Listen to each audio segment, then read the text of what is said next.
In late August 2022, serious fighting broke out in Baghdad as protesters stormed the Green Zone, the heavily defended home of the Iraqi government. The ensuing clashes with security forces and rival groups left over 20 dead and sparked fears of a return to wider conflict. But while an uneasy calm has now seemingly settled on Iraq, this latest outbreak of violence has drawn attention to a country that's otherwise been all but forgotten by the international community.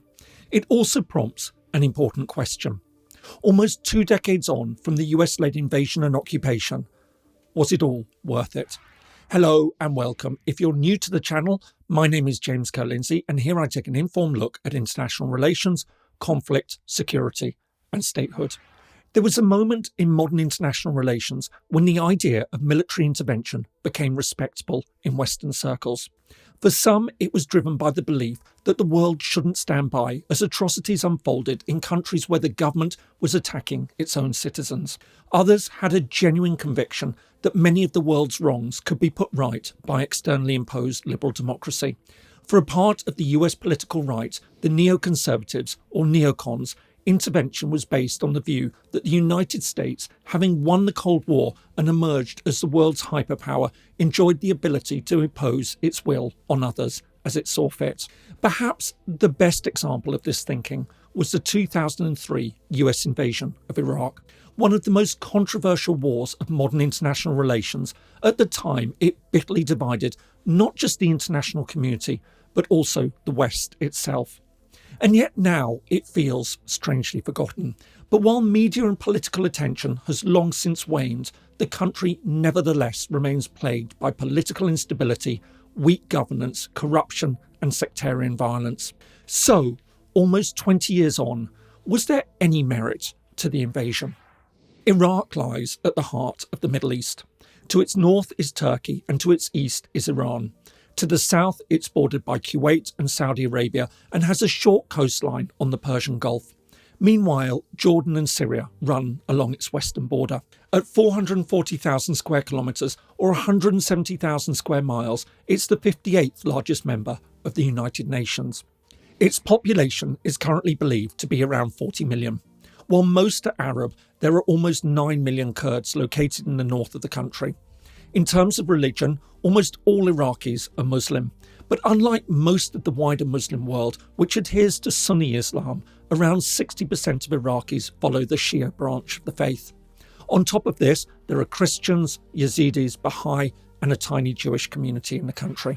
Iraq has a truly extraordinary history. Indeed, the area between the Tigris and the Euphrates rivers, Mesopotamia as it was once known, is widely regarded as the birthplace of human civilization. And over many millennia, the area came under the rule of numerous empires, including the Babylonians, Assyrians, Persians, and Romans. The key turning point, however, came in the 7th century when it was conquered by Muslim Arabs. Over the course of the following centuries, Baghdad became the heartland of the Islamic world. However, by the 15th century, power had shifted and Mesopotamia became a province of the Ottoman Empire. This lasted until the end of the First World War. As the empire collapsed, the new Kingdom of Iraq was placed under British administration. In 1932, Iraq achieved full independence, and in 1945, following the end of the Second World War, it became one of the 51 founding members of the United Nations. While Iraq was initially close to the West, this changed in 1958 when the monarchy was overthrown by a military coup and the country became a republic. A decade later, the socialist Arab nationalist Ba'ath Party seized control, and in 1979, the country's security chief, Saddam Hussein, became party leader and president of Iraq. While many at first praised the new president for his efforts to modernise Iraq, a process aided by the country's significant oil wealth, Saddam Hussein nevertheless oversaw a brutal Sunni-led regime that systematically tortured and murdered political opponents and oppressed the Kurds in the north and the Shia community in the south. That said, many in the West came to see Iraq as a useful balance against revolutionary Iran. This came to a head in 1980 when Iraq attacked Iran, sparking an exceptionally brutal 8-year war that would end in a stalemate after the deaths of anywhere up to 1 million people. However, everything would change for Iraq on the 2nd of August 1990 when Saddam Hussein launched another war, this time invading neighbouring Kuwait. Early the following year, an international coalition led by the United States and operating under a UN Security Council mandate forced Iraq out of Kuwait. This in turn sparked uprisings in the north and south of Iraq. But while the Kurds were able to establish their own de facto state in the north, the Shia rebellion in the south was eventually put down by the Iraqi army. In 2001, following a highly contested election, George W. Bush became President of the United States. Almost immediately, it became clear that key figures around him felt that the time had come to complete the job from a decade earlier and remove Saddam Hussein from power by force. Using the 9/11 attacks to link al-Qaeda and Saddam Hussein and characterising Iraq as part of an axis of evil in international politics, the Bush administration now accused Baghdad of developing weapons of mass destruction. But while Britain and many Eastern European NATO members lined up behind Washington, many other countries bitterly opposed what they saw as an unprovoked war. However, their protests came to little.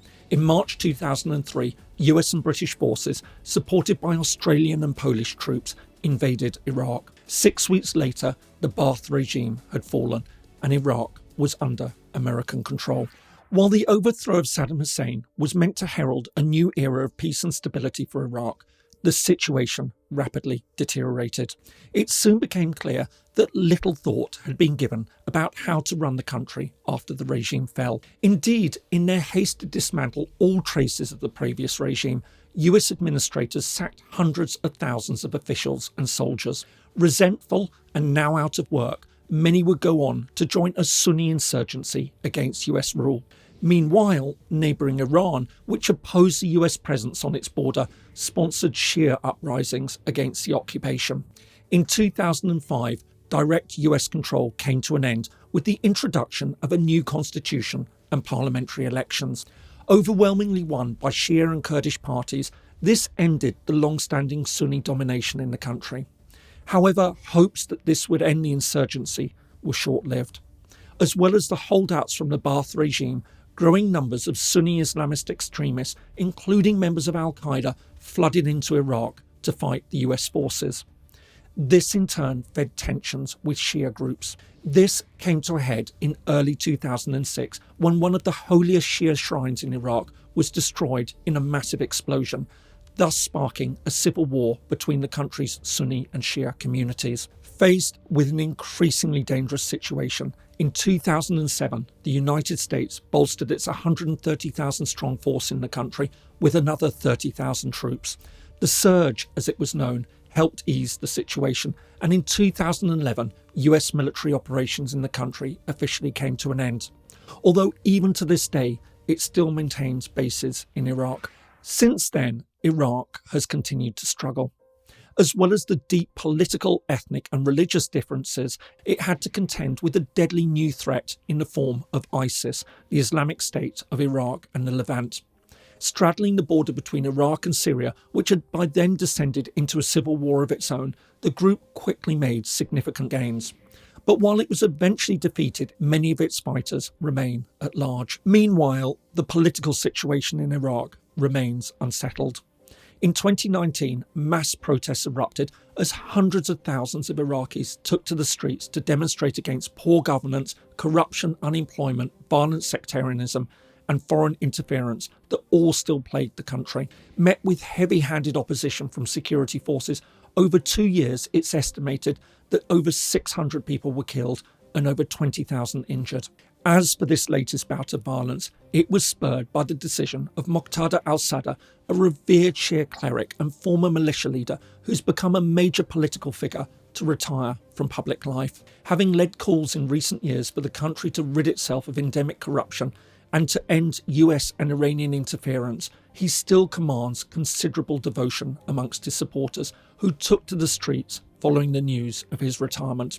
Fortunately, however, the immediate fears that it could mark a return to conflict appeared premature as Sadr called on his followers to disperse peacefully. Nevertheless, it was another stark reminder of just how fragile the situation remains in Iraq.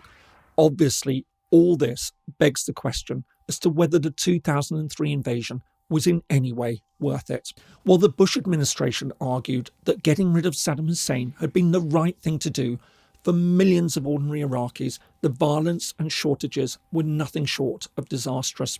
While one study suggested that the conflict directly led to 190,000 deaths, including 130,000 civilians, many hundreds of thousands more lives were lost to disease and other problems. Meanwhile, the financial cost of the conflict was utterly astounding. It's now believed that ultimately it will have cost the United States $2.2 trillion. More to the point, the opportunity to rebuild Iraq was wasted. Much of the money earmarked for vital reconstruction projects was ultimately spent on security or lost to waste and corruption. It's also taken a massive toll on Iraq in other ways. Today, the country is deeply divided along both ethnic and religious lines. The government is weak and corrupt, and the economic situation remains worrying. Indeed, the 2022 Fragile States Index places Iraq in the bottom 25 countries in the world. Meanwhile, it's also had worrying geopolitical implications. As well as increasing Iran's presence and influence in Iraq, the invasion and occupation has also helped to contribute to the wider sense that major powers can ignore sovereignty when it suits them, the consequences of which we are now seeing in Ukraine. But while it may be tempting to think of this situation as an unmitigated disaster, it's also important to consider the situation more widely. For a start, it's worth remembering the legacy of Saddam Hussein and the Ba'ath regime, not just internally, but internationally. Aside from the horrific human rights abuses, including genocide against the Kurds, the regime also started two major wars. Meanwhile, for all the difficulties Iraq now faces, it has opened up. The majority Shia community and the Kurds have assumed a proper place in the country's political life, and Iraq has been accepted back into the international community. But regardless of where one stands on the invasion, almost 20 years after the overthrow of Saddam Hussein, there's just no denying that Iraq is still mired in deep problems. And despite the divisions of the time, it now seems strangely forgotten on the world stage. As Colin Powell, Bush's Secretary of State, who was widely believed to oppose the invasion, famously warned his neocon colleagues at the time, if you break it, you own it. But 2 decades later, it instead feels like the pieces of Iraq have instead been quietly swept under the international carpet. In the meantime, although it may be tempting to think that Iraq and Ukraine are two sides of the same coin, here's a video to explain why this isn't really the case.